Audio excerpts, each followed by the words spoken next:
Ladies and gentlemen, welcome back to a new episode of the Penscast recap show. As you can see, I am, as Flo Rida would say, riding solo.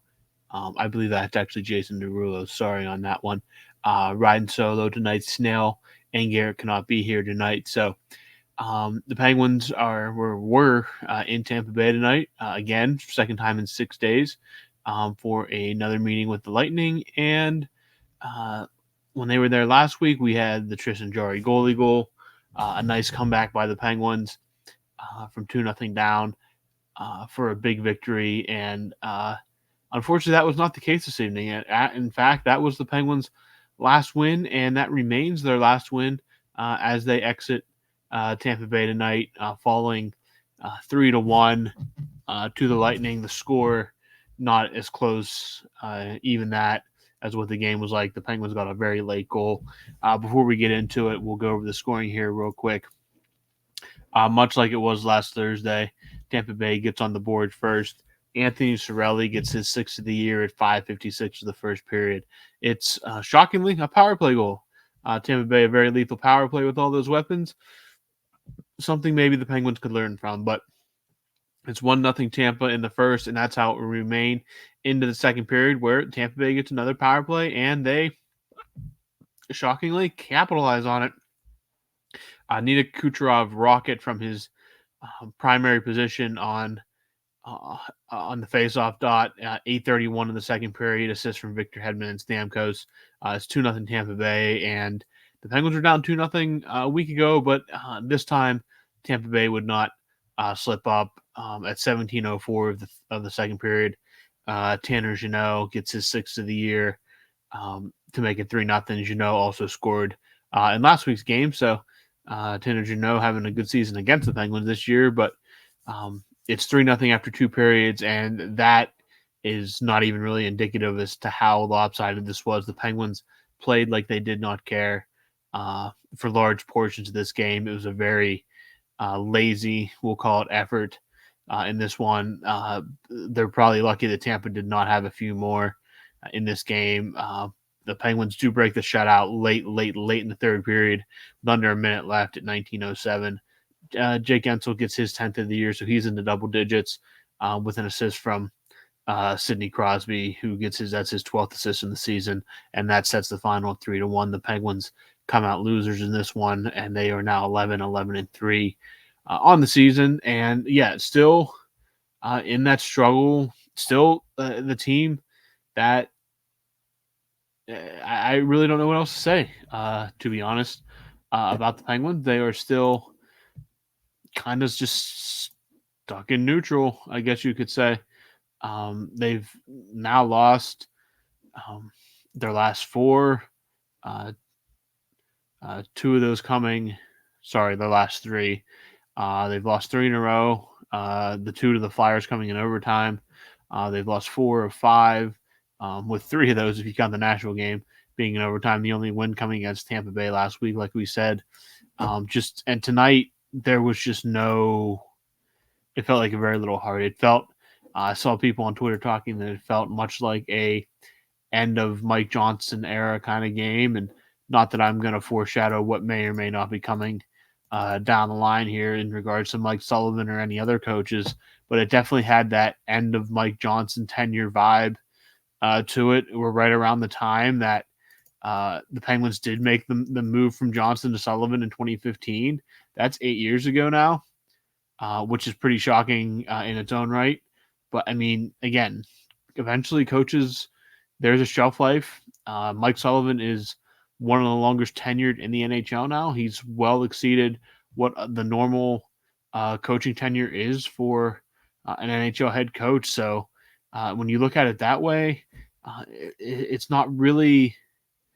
I mean, you have to start wondering if maybe the time is now to make a move, and I say that as a big Mike Sullivan fan. I have been for years now, and I defend him. I've defended him for a long time, and as much as I'd hate to see him go, maybe it is time for that. He would be picked up, no doubt, in a matter of short time. He would not be unemployed very long. Not saying he'd be hired tomorrow or anything, but I think he would be behind a bench before the end of this season at the very least. I think he would be hired. And if not, he would be hired very quickly in the offseason if he would take some time to reevaluate and see where he is in his career. But he would not be done coaching by any means. Who the Penguins would bring in, I'm not going to sit here and list names. There could be just a laundry list of names the guys could bring in. They could bring up somebody from the minors. They could just bring in an interim guy that's on the bench, though I don't see that happening.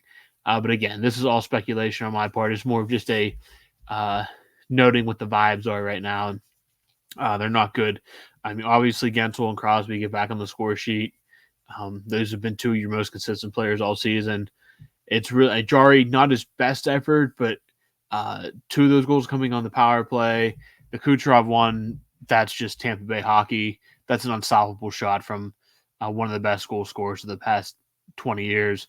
Just an absolute rocket. There's nothing Jari can do about that. That's not on him. The Penguins, they go 0 for 3 on the power play. 0 for 4, sorry. That does include a missed chance at a 5-on-3. 5-on-3 came when they were down 3-0 late in the third period. But I mean, even if it's just to break the streak, to get any kind of confidence, you would hope they could score on a 5-on-3, and they cannot do that. I wouldn't even call it tonight frustrating. It just feels very. It feels, from what I was seeing on Twitter, it just feels like everybody was kind of apathetic to how the Penguins played tonight. To be expected, I guess, when they put in a performance like that. But that aside, the Penguins they were flat from the get-go. Once Tampa Bay went up, it just felt like they were in complete control of the game. Very different than what we saw last week, where the Penguins, even though they did sleepwalk through the first period, they woke up in the second. Not the case tonight. Tampa looked like the Tampa that was rolling through the league a couple years ago. Not the team that really isn't that far off from the Penguins as a whole record-wise. So, it is what it is. Penguins lose 3-1 in Tampa. Before we wrap up here, real quick here, getting into the rest of this week. Friday night, they complete their Florida swing here. They go to Sunrise, so on the Atlantic side of the state, and they will take on the defending Eastern Conference champions Panthers. Florida looks like a wagon again this year. Not a red hot start, but I mean they're in a playoff position. They're playing very good hockey. They played also tonight. They beat Dallas 5-4 in Florida, so they won't have to travel at all. They'll be just as rested as the Penguins are. So that game's at 7 p.m. Eastern time. And then the Penguins have 3 days off. They have Saturday, Sunday, and Monday off before coming home next week for a game against the Arizona Coyotes on Tuesday night. That is the first of a back-to-back. Then the next night on Wednesday, they head across the border for a showdown with the Montreal Canadiens, the first time they've seen the Canadiens this year. Another team that's struggling out of the gate here, but a team that is roughly the same record as the Penguins. So a game that you got to try to get 4 points out of these. Arizona is no slouch this year. Should be a very fun game as well. A lot of good young talent there, but a team, the Penguins, you want to get on track. You got to win those kind of games. And then Montreal, another game you got to win. And then we'll focus on the rest of that week here later on. But Friday in Florida for meeting with the Panthers, home on Tuesday for a game with the Coyotes, and then the very next night, Wednesday, away at Montreal for the tail end of a back-to-back set there. So Pittsburgh Penguins tonight in Tampa Bay, they are 3-1 losers. Gensel prevents a shutout with a late goal, his 10th of the season. The Penguins are now 11-11-3 on the season.